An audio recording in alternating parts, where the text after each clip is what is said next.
All right. So a couple of you guys are out there. This is going to be an impromptu. First time I ever went live on YouTube. I'm not really sure if it's working or not. So if you can or cannot hear me, give me some feedback on that. This was prompted by a question when Judy and I went live on Facebook last Wednesday evening. Somebody asked, was I always kind of a rock hound, or how did I get into the gem business? And I thought that was kind of a very interesting question because I really did not take the normal route. Let me give myself a little less headroom there. I really didn't do my the normal route of becoming somebody who's an expert in gems. Basically, at the age of 29 years of age, I somehow found myself in the shopping channel business at HSN. And I quickly learned, being a host, I had to sell pretty much everything, but I learned very quickly that about 50% of the times I was on the air selling stuff, it had to do with jewelry or gemstones. So I basically said, well, if I don't learn something about gemstone jewelry, I'm probably not going to be very long in this business as a host. So I looked around. This was before I ever did anything with the Gemological Institute of America. But I signed up for a local class at the University of South Florida. And at that time, and I can't remember her name, but I believe she was the first ever graduate gemologist from the GIA that was a woman. And so I went there to take the class. And to be very candid with you, I expected I would be bored out of my mind. You know, I didn't know much about the science of the gemstones and where they came from, and so so basically, I took this class, and I'll never forget it. The very first thing that she said is, "What do you think is one of the hardest gemstones to get right now?" And most of the people in the class were saying, "Well, rubies or sapphires or diamonds, emeralds, you know, the big four." And basically, um, she said, "No, it's lapis." And she said, "You have to understand, to be a gemologist, you have to understand a lot more than the science of the gemstone. You have to understand geopolitical concerns. You have to understand governments and inflation and fuel costs." And she said the reason lapis is one of the most difficult gems to get at this time, this was about, well, 30 years ago, is because lapis is mined in Afghanistan. And the way that they mine it is very primitive. They're up on a mountainside, and they're digging out this rock, and they put it in a fire, and the rock gets very hot. And then they drop it into a freezing cold mountain stream, and then it splits, and they extract the lapis. And so what she said at that time is, you have to understand that at that time, Afghanistan was still a war-torn country. Russia was having battles with them. And the last place you want to be when you're mining lapis is up on a hillside with a fire showing where they can shoot you. So that made it very difficult. And I thought, this is really fascinating to me.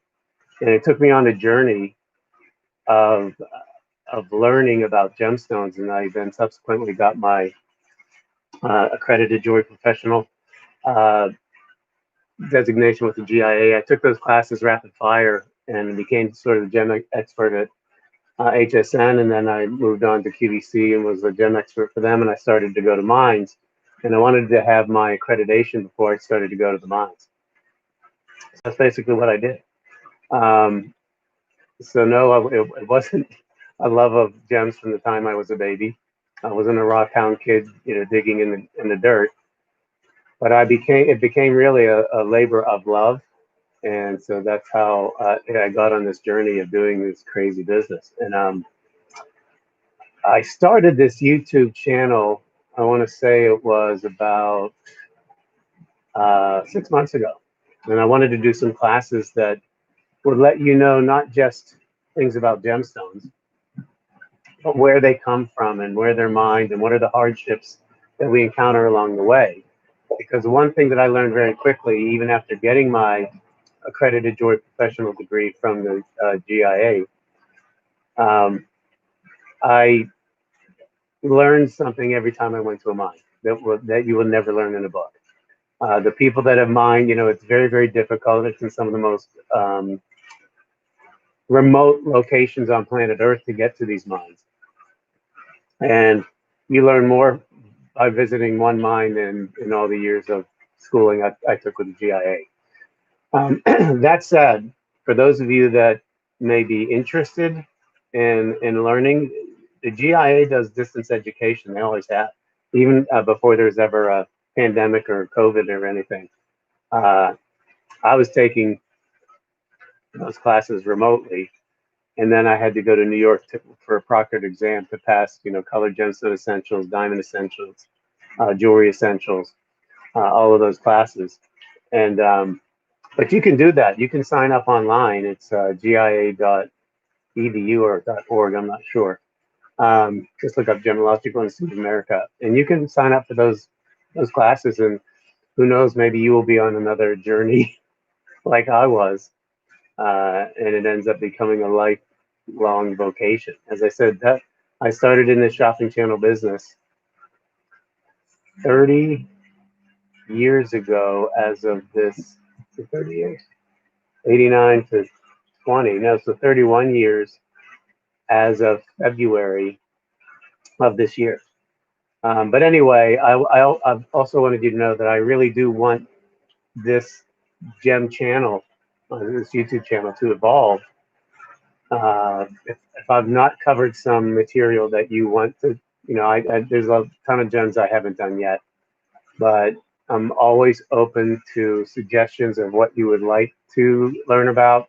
I know that some of our loyal viewers, like Sis, wants aquamarine. I'm gonna work on some aquamarine lessons and have some rough that you can see. I haven't even really done a nitty gritty garnet lesson, and you know how much I love the garnets. And then there's also a lot of those specialty gemstones, and there's a ton of gemstones. I've delved into some of them that you might never have heard of, and that's my favorite thing in this business. When Judy and I travel to the Southwest United States, yes, usually we're looking for turquoise, but when we see, like the first time we saw the number 8 turquoise, that was like a revelation when we went to that mine that's been closed for close to 50 years. When we got the white magnesite, which we call pristine, was one of the most amazing discoveries. And I mean, here it was just laying there. And we made a lot of beautiful jewelry with that. But if you have something that you'd like to know, if there's something you'd like to learn about, I'll be more than happy to adjust my lesson plan to take care of anything that you might want to know. So if anybody has any questions, now will be the time to sound off. I know when we did this on Facebook, which we will do again, we have a lot more of our viewers are Facebook friendly, but we had some really, really great questions when I did an impromptu lesson and discussion about sapphire. So I want this to be your channel. So if you have things that you would like to learn about, just hit me up with a comment. I know that this will live on YouTube after this little impromptu live that I'm doing. First ever live, so I have to watch it back to see if it came out. For all I know, you can't hear me. But I hope you enjoy learning about gemstones. I sure as heck enjoy the business. So that's going to do it for me today. Don't forget, tomorrow, of course, will be Sunday Fun Day with Paul and Judy. And actually, tomorrow will mark our 17th wedding anniversary tomorrow. So we'll call it the anniversary edition. Well, thanks again for watching and for supporting this channel. I will see you all next time.